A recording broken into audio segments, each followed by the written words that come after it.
Endocrine system consists of endocrine glands and specialized endocrine cells that secrete hormones into the interstitial fluid, then diffusion into the blood. Hormones travel to target cells and tissues. They have specific receptors for specific hormones. The connection produces a response. Endocrine gland, there's no ducts. It secretes hormone into interstitial fluid, which then goes into the bloodstream. Hormones, they are chemical messengers secreted by endocrine glands / cells. They go to the blood. They travel to all parts of the body. They bind to receptor sites on target cells and tissue that cause a response. They're not broken down quickly, but remain circulating in blood long enough to reach target cells and activate them repeatedly. Hormones.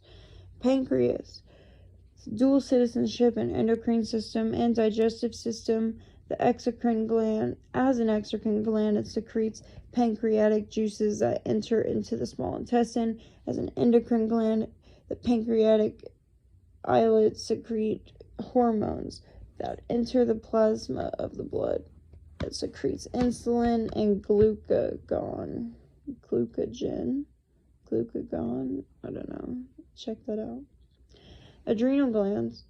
They consist of an adrenal medulla, which is the inner portion, and then the adrenal cortex, which is the superficial outer portion of the gland. And they are on the kidneys. The hypophysis is the other name for the pituitary gland. It's connected to the hypothalamus by the infundibulum. Hypophysis, other name for pituitary gland. Adenohypophysis and neurohypophysis stands for.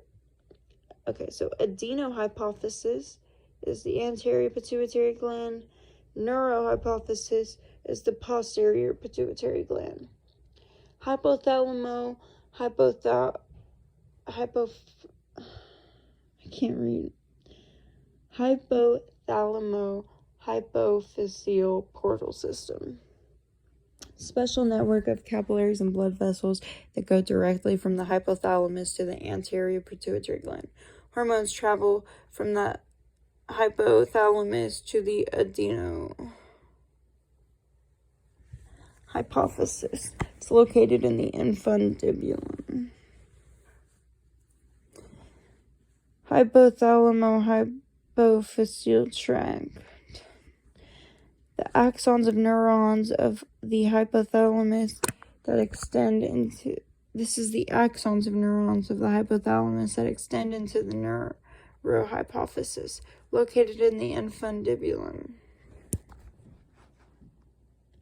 Pineal gland secretes melatonin, which slows the maturation of sperm, eggs, and reproductive organs, plays a role in the regulation of day-night cycles. Thymus gland. It lies posterior to the sternum within the mediastinum. In newborns and infants, it's really large. It's the max size just before puberty. After, it generally decreases in size. Secretes hormone thymosin that affects the growth and development of immune system cells. T cells, aka T cells. Thymus gland. That's what that is. Okay.